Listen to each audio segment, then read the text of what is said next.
when you rotate it next time, you may actually find a situation where Mumbai city may become a tribal constituency, and the tribal constituency itself may be a general constituency. And therefore, for a general candidate to represent those areas on the principle of rotation itself may look a little odd, and for the tribal candidates who represent the Mumbai constituency may look a little odd. These are some aberrations which may also come by virtue of the rotation principle, if the rotation principle were to apply in each and every situation. Therefore, we've considered avoiding the rotation for this particular occasion. Sir, Saralaji made a very impressive speech. I'm not referring to several other aspects which Shri Pranab Mukherjee and Mr. Gautam have referred to, but one issue which she raised, which does not arise under this bill, but it certainly does arise in relation to another legislation which we have introduced and which we are considering. She mentioned that we are now trying to find to the problem of corrupt practices in elections, use of money power in Rajya Sabha elections by abandoning the principle of secrecy of voting itself. Sir, let me say this, that we've always preferred the secret method of voting. In a parliamentary or a legislative election, you always have a secret method of voting. But let me remove this misconception. There is no such concept that secrecy of a ballot under all circumstances is some part of the basic features of an electoral process. Voting in this house takes place by a process which is anything but secret. When elected representatives elect others, when we elect committees, when we vote on a resolution, we don't vote by a secrecy principle. In fact, in an issue relating to one present sitting member of this house, Mr. Tora, the Supreme Court had an occasion to consider, and I'm mentioning this even though it doesn't consider this bill, it considers a bill which a standing committee headed by Shri Pranab Mukherjee is considering, where a vote in a Rajya Sabha election was shown. And this itself was the basis of a challenge. I'll just read two sentences to obviate this impression that you have. And the Supreme Court said in Mr. Tora's case, if the very secrecy of the ballot, instead of ensuring free and fair elections, strikes at the root of the principle of free and fair elections, this basic postulate of democracy would be utilized for undoing free and fair elections, and which provide the lifeblood to the parliamentary democracy. If secrecy of ballot instead of ensuring free and fair election is used, as is done in this case, to defeat the very purpose for which it is enacted, it to suppress a wrong coming to light and to protect a fraud on the election process, or even to defend a crime, that is forgery of ballot paper, this principle of secrecy of ballot will have to yield to a larger principle of free and fair election. That is to say, if secrecy is going to breed corruption, then transparency perhaps may be an answer to this. And that is the principle, and therefore there is no such principle that secrecy under all circumstances will be a virtue and transparency will be a negation of the electoral process itself.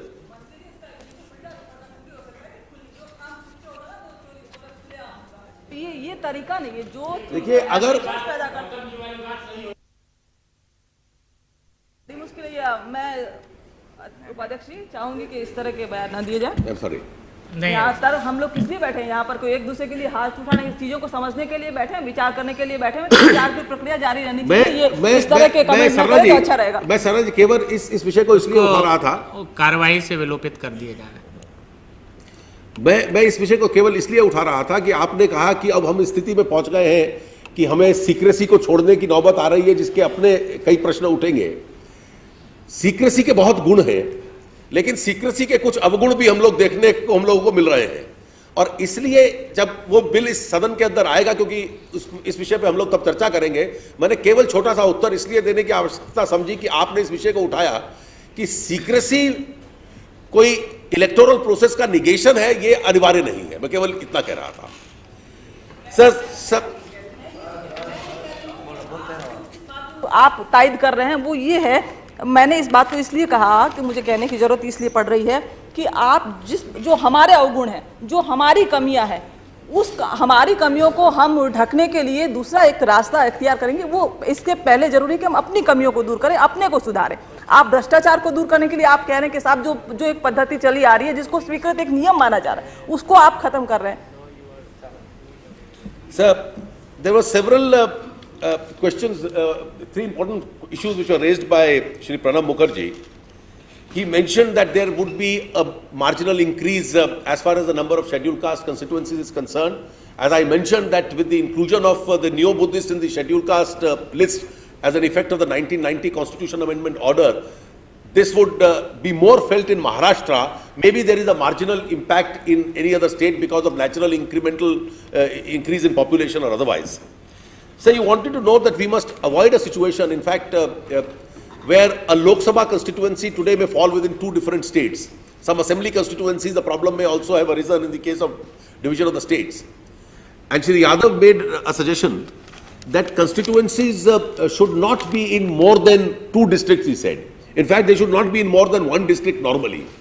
And to obviate such a situation, the legislation itself gives guidelines. And the guidelines which we say, the guidelines can't be by a rule of thumb, but they give an indication to the Delimitation Commission.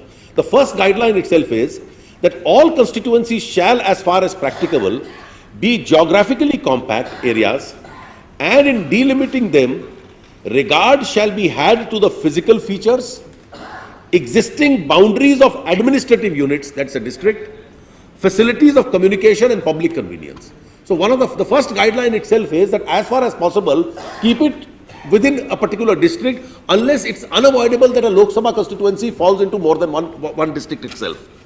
So with regard to the time I had mentioned, the last Delimitation Commission had taken 4 years. It had taken 4 years because the number of seats itself increased. The second factor was that you had to make equitably distribute the seats in a particular manner. This time it's obvious that this won't take so much time for two reasons. The number of seats in every state remain the same. The total number of the electorate is known from the census figures, and you have to broadly equally divide the electorate, particularly because computers are now available, and therefore this may be a far easier exercise. Since this will be the first exercise of delimitation that we will be doing with all these facilities available, there is no clear-cut idea about how much time that we will take. But this 2 years that we mentioned is the outer limit of that time, and I am sure that it will be reasonably possible to do it within that 2 year period. Maybe perhaps in a little over a year we should be able to do it, so that we are able to notify it much before the next general elections, so that political parties and candidates know what the size and shape of the constituencies itself can be. Sir, a question has been raised as to whether it would be better to have only a sitting Supreme Court judge headed. Sir, why we have given it, we would certainly prefer to have a sitting Supreme Court judge, but why we have given a flexibility between a sitting or a retired Supreme Court judge? Because normally for a commission which takes a year or two to be completed, Supreme Court is reluctant because of their own workload to spare a sitting judge, and that is the reason we've kept this element of flexibility as far as this factor is concerned. Gufran Sahab made a suggestion that we should add in the language that what would happen if a member ceases to be a member of the House, so he has to cease to be an associate member. Sir, I don't think any specific clarification is required, because under clause 5, it is very clear that the Speaker can nominate only a member of the House.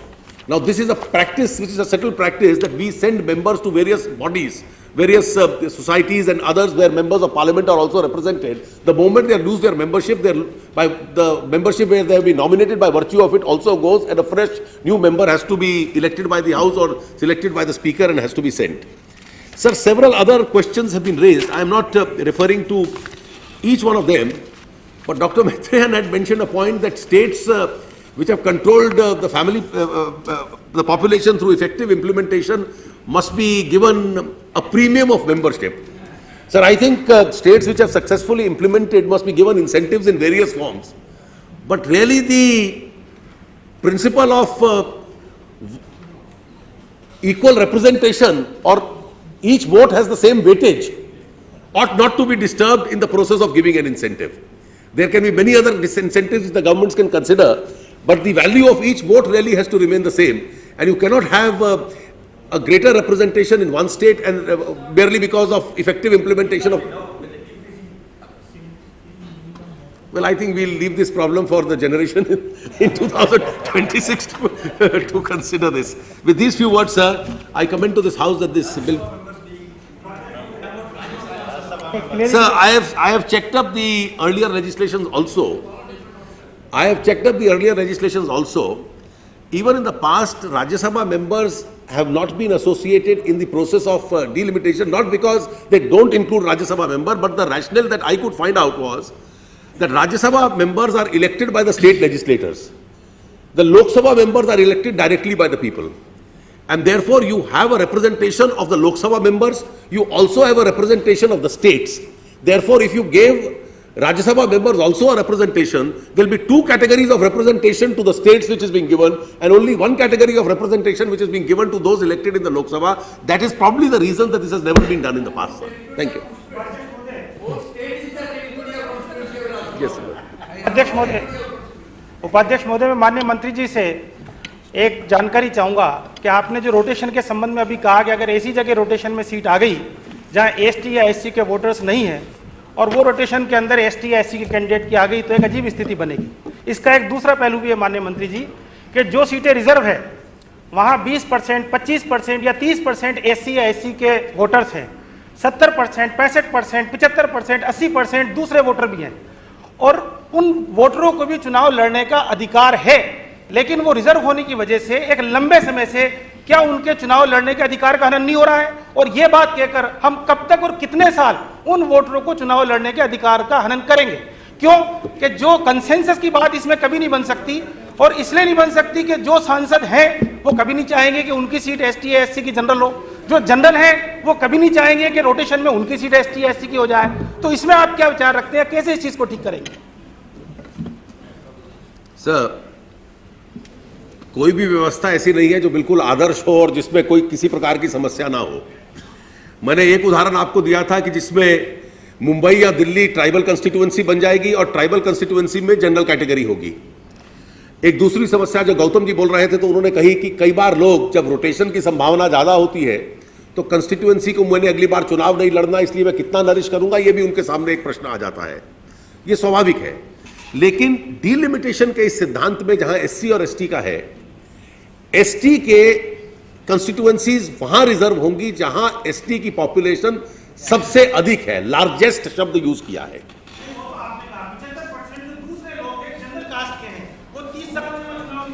मैं कितने साल और उन्हें ठीक है, चुनाव वो नहीं जवाब लड़ना, उनके अधिकारों का हनन। इन दो व्यवस्था एससी और एसटी का विरोध करता है, शर्म की बात है।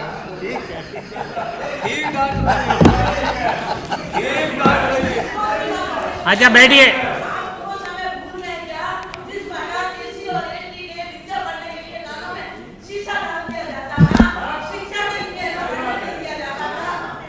बैठिए जमुना जी।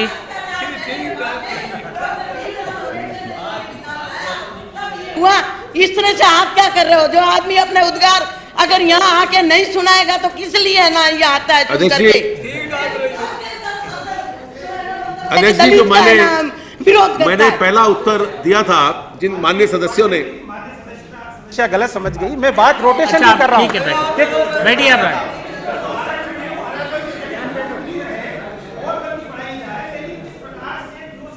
उनको रोटेट की जाए ताकि दूसरों को भी मौका मिले। मान्य सदस्यता के उसमें सदस्य।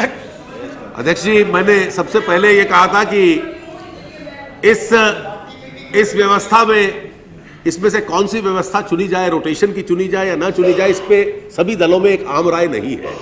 दलों के भीतर भी आम राय नहीं है। स्वाभाविक है कि मेरे भी कुछ सहयोगी हो सकते हैं मेरे दल में जो ये विचार रखे कि रोटेशन करनी चाहिए, और इसलिए इन दोनों व्यवस्थाओं में से जो हमें सबसे बेहतर लगी है कि फिलहाल क्योंकि रोटेशन के ऊपर एक आम राय नहीं है और वो संभव नहीं है, तो जो आज की मौजूदा व्यवस्था है उसी को हम लोग आगे चलाएं। Since I am from Pondicherry, I raised the question. In the Government of Union Territories Act, there is a delimitation of constitutions.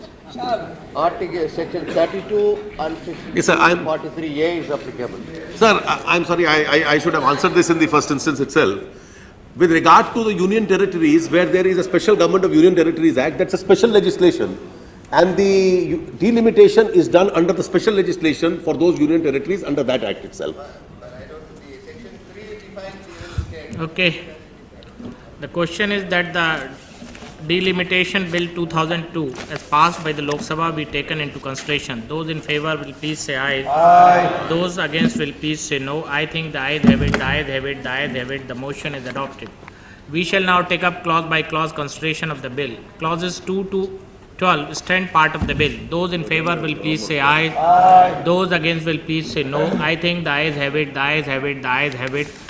Clauses 2 to 12 are adopted. Clause 1, the enacting formula and the title stand part of the bill. Those in favor will please say aye. Aye. Those against will please say no. I think the ayes have it, the ayes have it, the ayes have it. Clause 1, the enacting formula and title are adopted. Shri Arun Jaitley to move. Sir, That the bill be I move that the bill be passed. Motion moved that